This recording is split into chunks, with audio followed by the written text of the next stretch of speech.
Praise the lord, hallelujah. Asomiya Bible শিক্ষা YouTube চেনেললৈ আপোনালোক সকলোকে মই প্ৰভু যীশুখ্ৰীষ্টত বিশ্বাসী আপোনালোকৰ ভনী অনামিকাই স্বাগতম জনাইছোঁ। আজি আমি পিতৃ ঈশ্বৰ জিহুৱাই নিজে চিনয় পৰ্বতলৈ নামি আহি নিজৰ মানুহবিলাকক মানি চলিবলৈ যি 10টা আজ্ঞা নিজৰ মুখেৰে ঘোষণা কৰিছিল, সেই 10টা আজ্ঞাৰ বিষয়ে জনাৰ লগতে প্ৰভু যীশুৱে নতুন নিয়মত যি 2টা আজ্ঞা দিছিল, সেই 2টা আজ্ঞাৰ লগত সেই 10টা আজ্ঞাৰ সম্পৰ্ক আছেনে নাই সেই বিষয়ে অধ্যয়ন কৰিম আৰু প্ৰভু যীশুৱে সেই 10টা আজ্ঞা লুপ্ত কৰিলে নেকি সেই বিষয়েও অধ্যয়ন কৰিম। আহকচোন আগবাঢ়ো। প্ৰথমতে আহক ঈশ্বৰ জিহুৱাই 10 আজ্ঞা ঘোষণা কৰাৰ পটভূমিৰ বিষয়ে জানো। ইছৰাইলৰ লোকসকলে ৰফিডিমৰ পৰা যাত্ৰা কৰি গৈ গৈ মিছৰ দেশৰ পৰা ওলাই অহাৰ 3য় মাহৰ প্ৰথম দিনা চিনয় অৰণ্য পালেগৈ আৰু তেওঁলোকে তাতেই চিনয় পৰ্বতৰ সন্মুখত ছাউনি পাতি থাকিল।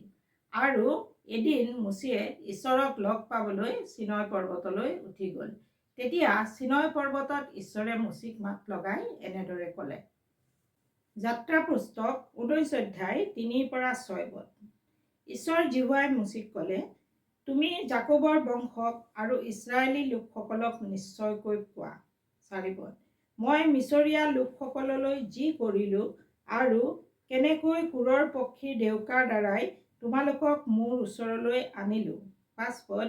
এতিয়া যদি তোমালোকে বাধ্যতাৰে মোৰ কথা শুনা আৰু মোৰ নিয়মটি পালন কৰা, তেতিয়াহে তোমালোক সকলো লোকৰ মাজৰ পৰা লোৱা মোৰ বিশেষ অধিকাৰপ্ৰাপ্ত লোক হ'বা, কাৰণ সমুদায় পৃথিৱী মোৰেই।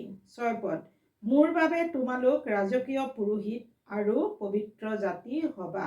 এই সকলো কথা তুমি ইছৰাইলী লোকসকলক ক'ব লাগে। আমেন। ঈশ্বৰ জিহুৱাই ক'বলৈ কোৱাৰ দৰে মুচিয়ে সকলো কথা গৈ ইছৰাইলৰ লোকসকলক ক'লেগৈ আৰু মুচিৰ কথা শুনি সকলো ইছৰাইলীয়া লোকে একেলগে ঈশ্বৰে আমাক যি যি পালন কৰিবলৈ কয় সেই সকলোকে আমি পালন কৰিম বুলি ক'লে। আৰু ইছৰাইলৰ লোকসকলে যে ঈশ্বৰৰ সকলো কথা মানি চলিবলৈ সন্মত হৈছে সেই কথা মুচিয়ে গৈ ঈশ্বৰ জিহুৱাক জনালেগৈ। তেতিয়া ঈশ্বৰ জিহুৱাই মুচিক এনেদৰে ক'লে। যাত্ৰা পুস্তক 19 অধ্যায় 9-13 পদ। 9 পদ। জিহুৱাই মুচিক ক'লে, মই ঘন মেঘৰ মাজত তোমাৰ ওচৰলৈ আহিম আৰু মই যেতিয়া তোমাৰ লগত কথা পাতিম তেতিয়া যেন লোকসকলে সেই কথা শুনিবলৈ পায় আৰু তোমাকো যেন তেওঁলোকে সদায় বিশ্বাস কৰিব পাৰে। 10 পদ। জিহুৱাই মুচিক ক'লে, লোকসকলৰ ওচৰলৈ যোৱা, আজি আৰু কাইলৈ তেওঁলোকক পবিত্ৰ কৰিবা আৰু তেওঁলোকক নিজৰ কাপোৰ ধুই মই অহাৰ বাবে তেওঁলোকক যুগুত কৰা। 11 পদ। 3য় দিনৰ বাবে প্ৰস্তুত হোৱা। 3য় দিনৰ দিনা মই জিহুৱা চিনয় পৰ্বতলৈ নামি আহিম। 12 পদ। তুমি লোকসকলৰ বাবে পৰ্বতৰ চাৰিওফালে সীমা নিৰূপণ কৰা। তেওঁলোকক কোৱা, সাৱধান হওক, আপোনালোক পৰ্বতৰ ওপৰলৈ উঠি নাযাব আৰু তাৰ সীমাও স্পৰ্শ নকৰিব। যিজনে পৰ্বত স্পৰ্শ কৰিব তেওঁৰ অৱশ্যে প্ৰাণদণ্ড হ'ব। 13 পদ। সেই লোকক কোনেও হাতেৰে স্পৰ্শ নকৰিব, তাৰ পৰিৱৰ্তে তেওঁলৈ শিল দলিওৱা হ'ব বা কাঁড় মৰা হ'ব। পশুৱেই হওক বা মানুহেই হওক, তেওঁ নিশ্চয় মৃত্যুদণ্ড পাব। যেতিয়া দীঘলকৈ শিঙা বাজিব তেতিয়া তেওঁলোক পৰ্বতৰ নামনিলৈ নামি আহিব। আমেন। মুচিয়ে পৰ্বতৰ পৰা নামি গৈ ঈশ্বৰ জিহুৱাই ক'বলৈ দিয়া সকলো কথাই ইছৰাইলীয়া লোকসকলক ক'লেগৈ। তেওঁ ইছৰাইলীয়া লোকসকলক নিজৰ কাপোৰ কানি ধুই শুচি পবিত্ৰ হোৱাৰ লগতে 2 দিন নিজৰ নিজৰ পত্নীৰ পৰাও দূৰত থাকিবলৈ ক'লে আৰু পৰ্বতৰ সীমা নিৰ্ধাৰণ কৰিলে। ইছৰাইলৰ লোকসকলেও নিজৰ নিজৰ কাপোৰ কানি ধুই শুচি হোৱাৰ লগতে 2 দিন নিজৰ নিজৰ পত্নীৰ পৰা দূৰত্ব বজাই ৰাখিলে আৰু ঈশ্বৰক দৰ্শন কৰিবলৈ সাজু হ'ল।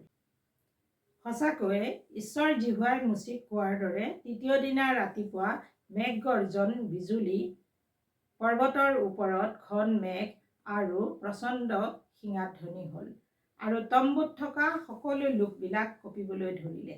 তেতিয়া মুচিয়ে লোকবিলাকক ঈশ্বৰ জিহুৱাৰ সাক্ষাৎ কৰাবৰ কাৰণে চিনয় পৰ্বতৰ নামনিলৈ নিৰ্ধাৰণ কৰি থোৱা সীমাৰ বাহিৰলৈ লৈ গ'ল আৰু সেই ঠাইত মুচিয়ে নি লোকসকলক থিয় কৰালেগৈ। তাৰ পিছত ঈশ্বৰ জিহুৱা অগ্নি অৰ্থাৎ জুইৰে চিনয় পৰ্বতৰ ওপৰলৈ নামি আহিল আৰু সেই জুইৰ কাৰণে গোটেই চিনয় পৰ্বত ধোঁৱাময় হ'ল আৰু অগ্নিকুণ্ডৰ পৰা ধোঁৱা উঠাৰ দৰে ধোঁৱা উঠিল। তাতে সমগ্ৰ চিনয় পৰ্বত কঁপিবলৈ ধৰিলে আৰু মুচিয়ে ঈশ্বৰ জিহুৱাক কথা ক'লে আৰু ঈশ্বৰ জিহুৱাই আকাশবাণীৰে মুচিক উত্তৰ দিলে আৰু তেওঁক চিনয় পৰ্বতৰ ওপৰলৈ মাতি পঠালে। তেতিয়া মুচিয়ে চিনয় পৰ্বতৰ ওপৰলৈ উঠি গ'ল। তাৰ পাছত ঈশ্বৰ জিহুৱাই নিজৰ মুখেৰে 10টা আজ্ঞা ঘোষণা কৰিলে। যিকেইটা আজ্ঞা মুখেৰে ঘোষণা কৰা হোৱাৰ পিছত ঈশ্বৰ জিহুৱাই শিলৰ ফলিত লিখি নিজৰ হাতৰ আঙুলিৰে লিখি মুচিৰ হাতত দি পঠাইছিল। এতিয়া আহকচোন মৰমৰ ভাই ভনীসকল, সেই 10টা আজ্ঞানো কি আছিল সেই বিষয়ে জানো। যাত্ৰা পুস্তক 20 অধ্যায় 1 পৰা 17 পদ। প্ৰথম আজ্ঞা। ঈশ্বৰে ক'লে, মই জিহুৱা তোমালোকৰ ঈশ্বৰ, মিছৰ দেশৰ বন্দীঘৰৰ পৰা উলিয়াই অনা তোমালোকৰ ঈশ্বৰ জিহুৱা ময়েই। মোৰ আগত তোমালোকৰ আন কোনো দেৱতা নাথাকক। দ্বিতীয় আজ্ঞা। তোমালোকে নিজৰ বাবে স্বৰ্গত থকা অথবা পৃথিৱীত থকা বা পানীৰ তলত থকা কোনো আকৃতিৰ মূৰ্তি নাসাজিবা। সেইবোৰৰ আগত তোমালোকে প্ৰণিপাত নকৰিবা আৰু সেইবোৰক সেৱা পূজাও নকৰিবা। কাৰণ মই জিহুৱা তোমালোকৰ ঈশ্বৰ, মই ঈশাম্বিত ঈশ্বৰ। মোক ঘৃণা কৰা লোকসকলৰ সন্তানসকলক তেওঁলোকৰ পিতৃসকলৰ অপৰাধৰ শাস্তি মই তৃতীয় চতুৰ্থ পুৰুষলৈকে দিওঁ। কিন্তু মোক প্ৰেম কৰা আৰু মোৰ আজ্ঞা পালন কৰা সকলক মই মোৰ বিশ্বাসযোগ্য চুক্তি হাজাৰ হাজাৰ পুৰুষলৈকে দেখাম। তৃতীয় আজ্ঞা। তোমালোকে তোমালোকৰ ঈশ্বৰ জিহুৱাৰ নাম অনৰ্থক ৰূপে নল'বা, কিয়নো যিকোনোৱে তেওঁৰ নাম অনৰ্থক ৰূপে লয় জিহুৱাই তেওঁক নিৰ্দোষী নকৰিব। চতুৰ্থ আজ্ঞা। মোৰ উদ্দেশ্যে বিশ্ৰাম দিন সোঁৱৰণ কৰি পবিত্ৰ কৰিবা। 6 দিন পৰিশ্ৰম কৰি তোমালোকে সকলো কাৰ্য কৰিবা, কিন্তু সপ্তম দিন তোমালোকৰ ঈশ্বৰ জিহুৱাৰ উদ্দেশ্যে বিশ্ৰাম দিন। সেইদিনা তোমালোকে অথবা তোমালোকৰ পুত্ৰ ছোৱালী বা তোমালোকৰ দাস বা দাসী বা তোমালোকৰ পশু বা তোমালোকৰ দুৱাৰৰ ভিতৰত থকা বিদেশী কোনোৱেই একো কাম নকৰিবা। কাৰণ মই জিহুৱাই আকাশমণ্ডল, পৃথিৱী, সমুদ্ৰ আৰু সেইবোৰত থকা সকলোকে 6 দিনত নিৰ্মাণ কৰিলোঁ আৰু তাৰ পাছত সপ্তম দিনা বিশ্ৰাম কৰিলোঁ। এই হেতুকে মই জিহুৱাই মোৰ উদ্দেশ্যে বিশ্ৰাম দিনক আশীৰ্বাদ কৰি পবিত্ৰ কৰিলোঁ। পঞ্চম আজ্ঞা। তোমালোকৰ ঈশ্বৰ জিহুৱাই তোমালোকক যি দেশ দিছে সেই দেশত তোমালোকৰ আয়ুস দীঘল হ'বলৈ তোমালোকে তোমালোকৰ পিতৃ মাতৃক সন্মান কৰিবা। ষষ্ঠ আজ্ঞা। নৰবধ নকৰিবা। সপ্তম আজ্ঞা। কোনো লোকৰ সৈতে ব্যভিচাৰ নকৰিবা। অষ্টম আজ্ঞা। কাৰো পৰা চুৰ নকৰিবা। নৱম আজ্ঞা। তোমালোকে তোমালোকৰ চুবুৰীয়াৰ অহিতে মিছা সাক্ষ্য নিদিবা। দশম আজ্ঞা। তোমালোকে তোমালোকৰ চুবুৰীয়াৰ ঘৰলৈ লোভ নকৰিবা। তোমালোকে তোমালোকৰ চুবুৰীয়াৰ ভাৰ্যালৈ লোভ নকৰিবা অথবা তেওঁৰ দাস, তেওঁৰ দাসী, তেওঁৰ গৰু, তেওঁৰ গাধ বা তেওঁৰ আন কোনো বস্তুলৈকে লোভ নকৰিবা। আমেন। মথিয়ে লিখা শুভবাৰ্তা 22 অধ্যায় 37 পৰা 40 পদ। 37 পদত প্ৰভু যীশুৱে ক'লে, তুমি সকলো হৃদয়, সকলো প্ৰাণ আৰু সকলো চিত্তেৰে তোমাৰ প্ৰভু পৰমেশ্বৰক প্ৰেম কৰা। 38 পদ। এইটোৱে প্ৰধান আৰু প্ৰথম আজ্ঞা। 39 পদ। এইদৰে দ্বিতীয়টো আজ্ঞা হ'ল তোমাৰ চুবুৰীয়াক তোমাৰ নিচিনাকৈ প্ৰেম কৰা। 40 পদ। এই দুটা আজ্ঞাই গোটেই বিধান আৰু ভাৱবাদীসকলৰ কথাক নিৰ্ভৰ কৰে। আমেন। প্ৰভুৱে নতুন নিয়মত এই দুটা আজ্ঞা দিয়াৰ পটভূমিৰ বিষয়ে যদি আমি চাওঁ তেনেহ'লে আমি দেখিবলৈ পাওঁ যে প্ৰভুৱে নিজে নিজে এই আজ্ঞা দুটা দিয়া নাছিল।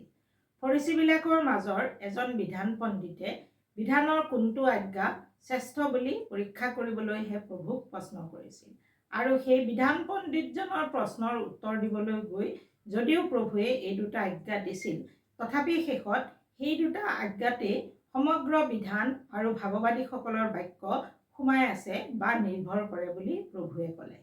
এতিয়া আহকচোন এই দুটা আজ্ঞাত কেনেদৰে সমগ্ৰ বিধান সোমাই আছে সেই বিষয়ে জানো। আমি যদি পুৰণা নিয়মৰ 10 আজ্ঞাৰ প্ৰথম 4টা আজ্ঞা মানি চলো বা চাওঁ, তেতিয়া আমি সম্পূৰ্ণ চিত্ত, সম্পূৰ্ণ হৃদয় আৰু সম্পূৰ্ণ প্ৰাণেৰে নিজ ঈশ্বৰ বা পৰমেশ্বৰক প্ৰেম কৰাটোক বুজায়। কিয়নো যোহনে লিখা শুভবাৰ্তা 14 অধ্যায় 15 পদত প্ৰভু যীশুৱে নিজেও তোমালোকে যদি মোক প্ৰেম কৰা তেনেহ'লে মোৰ আজ্ঞাবোৰ পালন কৰিবা বুলি কোৱা বুলি আমি পাওঁ। ঠিক সেইদৰে আমি যদি 10 আজ্ঞাৰ বাকী 6টা আজ্ঞা পালন কৰোঁ বা মানি চলোঁ, তেনেহ'লে ওচৰ চুবুৰীয়াক নিজৰ নিচিনাকৈ প্ৰেম কৰাটোকে বুজায়। এতিয়া আহক প্ৰভু যীশুৱে দিয়া এই নতুন আজ্ঞা দুটাৰ ভিতৰত কেনেদৰে সকলো ভাৱবাদীৰ শিক্ষা সোমাই আছে সেই বিষয়ে জানো। পবিত্ৰ বাইবেল শাস্ত্ৰ অধ্যয়ন কৰিলে আমি জানিবলৈ পাওঁ যে সকলো ভাৱবাদীয়ে মানুহক 2 ধৰণৰ শিক্ষা দিয়ে। তাৰে প্ৰথম শিক্ষাটো হ'ল যে ঈশ্বৰৰ আদেশ বা আজ্ঞা মানি চলিলে জীৱনলৈ আশীৰ্বাদ আহে, আৰু দ্বিতীয় শিক্ষাটো হ'ল ঈশ্বৰৰ আদেশ বা আজ্ঞা উলংঘন কৰিলে জীৱনলৈ শাস্তি আহে। তেওঁলোকে প্ৰথম আজ্ঞাটোত বা প্ৰথম শিক্ষাটোত ঈশ্বৰৰ প্ৰেম আৰু ভক্তি বজাই ৰাখিবলৈ মানুহক শিক্ষা দিয়ে।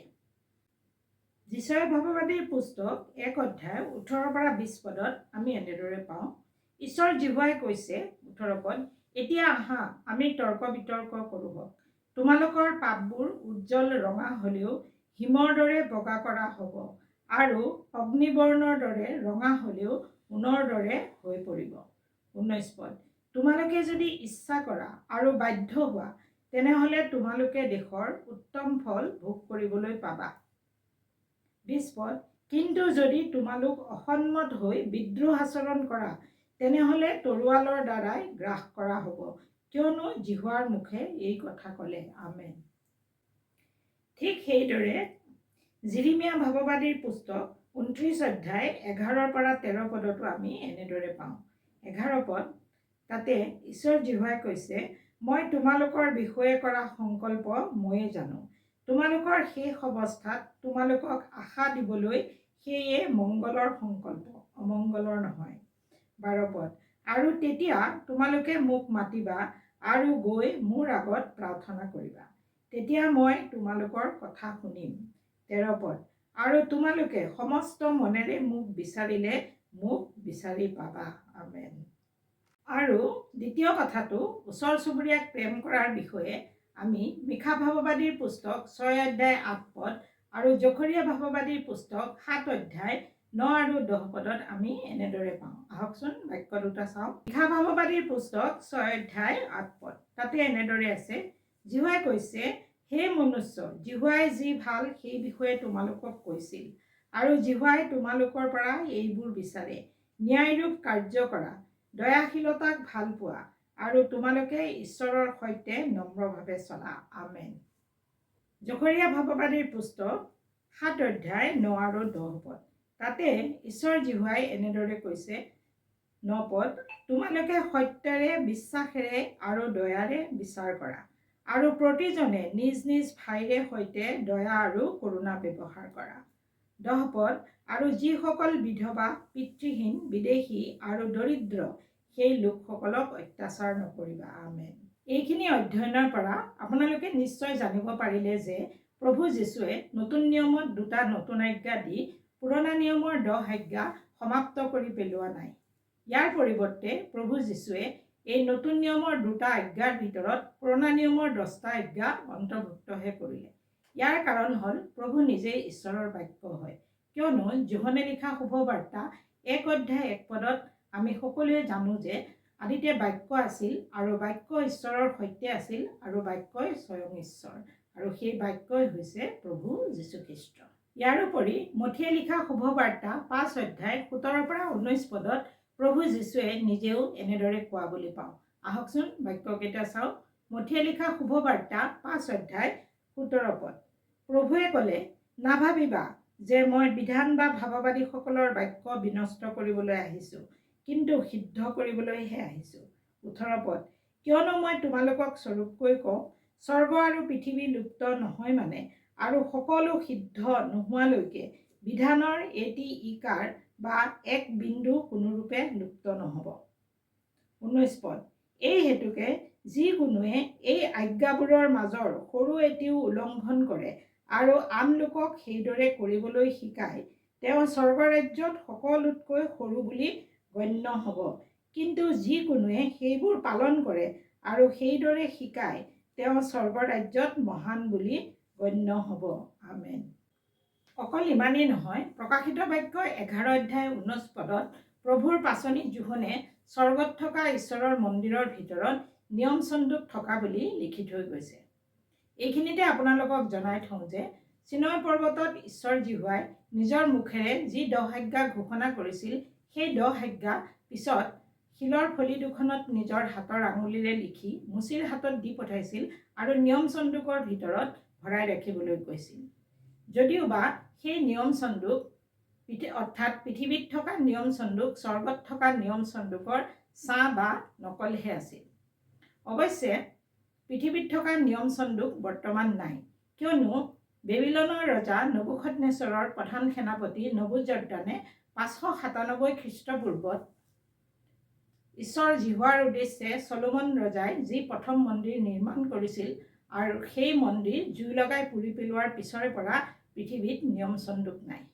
কিন্তু প্ৰকাশিত বাক্য 11 অধ্যায় 19 পদটোৱে প্ৰমাণ কৰে যে পৃথিৱীত নিয়ম চন্দুক নাথাকিলেও স্বৰ্গত আচল নিয়ম চন্দুক আছে আৰু তাৰ ভিতৰত ঈশ্বৰে নিজৰ হাতৰ আঙুলিৰে লিখা 10 আজ্ঞাৰ সেই শিলৰ ফলি দুখনো নিশ্চয় আছে। এই কথাটোৱে প্ৰমাণ কৰে যে 10 আজ্ঞা সমাপ্ত হোৱা নাই, 10 আজ্ঞা চিৰস্থায়ী আৰু অনন্তকলীয়া।